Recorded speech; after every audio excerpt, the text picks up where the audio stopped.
No segundo bloco do programa Unisul Profissões, recebemos a profissional de Geografia, Márcia Neu. Olá, Márcia, obrigada pela sua presença. Olá, prazer é meu. Então, você já é formada há bastante tempo, já tem uma certa experiência em Geografia, mas você trabalha basicamente no meio acadêmico. Quando você era uma estudante, quando você estava do outro lado, você já pensava em atuar na área acadêmica?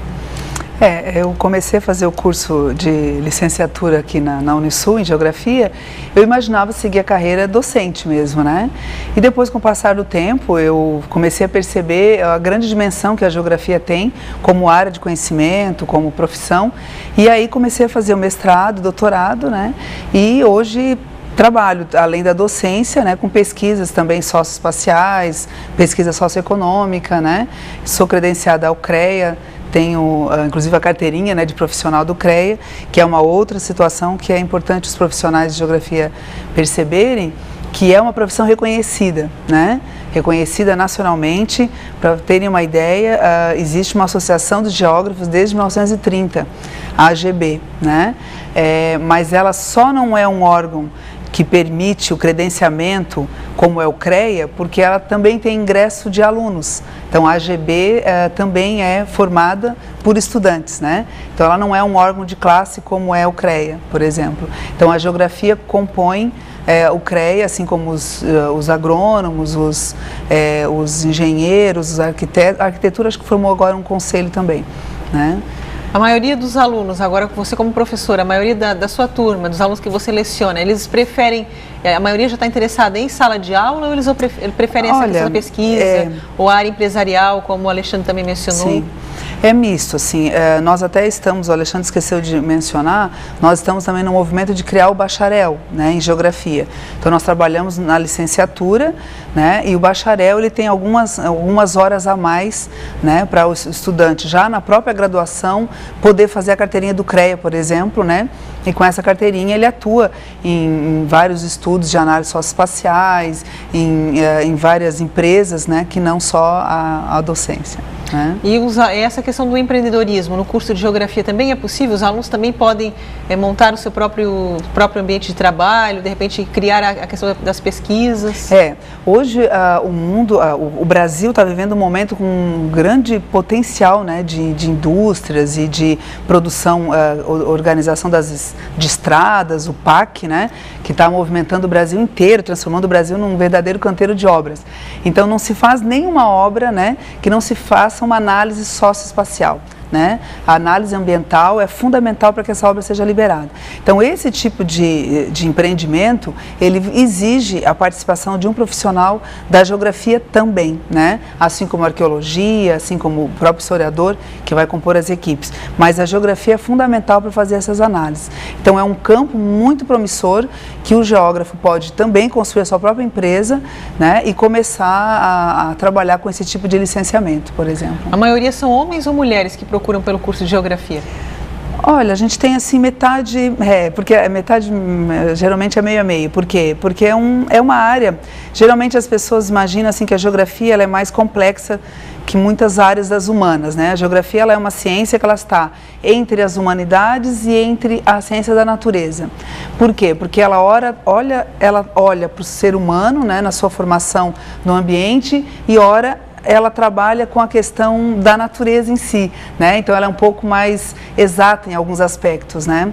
O geógrafo geralmente tem um perfil de ser alguém que tem uma visão mais objetiva do mundo, né? Então ele fica meio que balançando, né, entre as ciências humanas e as ciências naturais. O que é muito bom, né? Porque é sinal de que é uma ciência extremamente rica. Se eu pudesse escolher novamente uma profissão, eu escolheria ser geógrafo, né?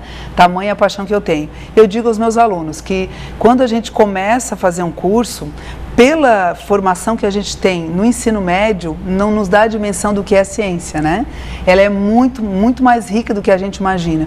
Porque a geografia escolar, ela geralmente, infelizmente ainda, trabalha muito com a memorização. Ela é mais superficial. Ela é superficial, trabalha com memória, né? Decorar alguma coisa que não é, né, nada agradável, né? Então o estudante geralmente não gosta. Mas quando ele começa a perceber que pela geografia você consegue explicar uma série de fenômenos, uma série de situações que acontecem no Brasil, no mundo, que te abre uma visão de leitura de mundo, né? Conseguir entender e compreender esse mundo, realmente as pessoas se apaixonam pela geografia.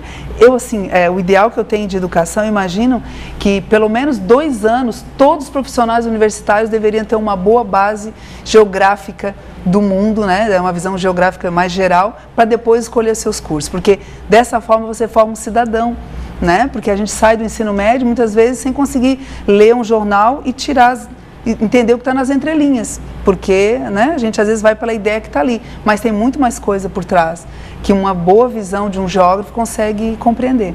Né? Agora você também faz parte do GRUPEP. Como é que funciona? Que tipo de trabalho vocês desenvolvem nesse grupo? Isso, o GRUPEP é um grupo de pesquisa em educação patrimonial e arqueologia, né? É coordenado pela professora Deise Farias, que é uma historiadora na Unisul, e que ele organiza vários trabalhos de licenciamento arqueológico.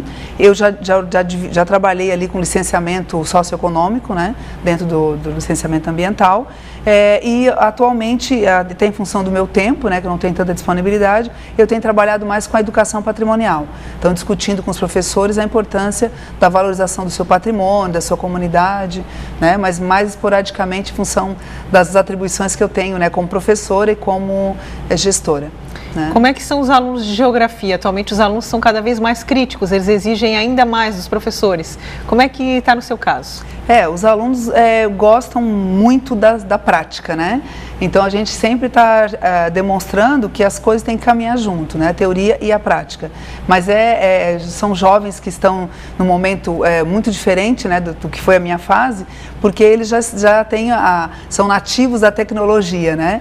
Então o mundo digital é um mundo muito presente na vida deles. Isso é muito bom, porque a geografia hoje tem associado, por exemplo, na construção de mapas, a essa integração, né? Não se faz mais mapas com nanquim, né, como eu fazia na minha época de faculdade. Hoje os mapas são totalmente feitos, né, em software, em programas, né, no computador. Então, para o nosso estudante é um pouco mais fácil, né, do que foi para mim, por exemplo, essa aprendizagem. Agradecemos a sua presença e até uma próxima oportunidade. Muito obrigada. Nós vamos ao rápido intervalo e no último bloco tem a participação do coordenador falando da grade curricular e também como ingressar no curso de Geografia da Unisul. Não saia daí.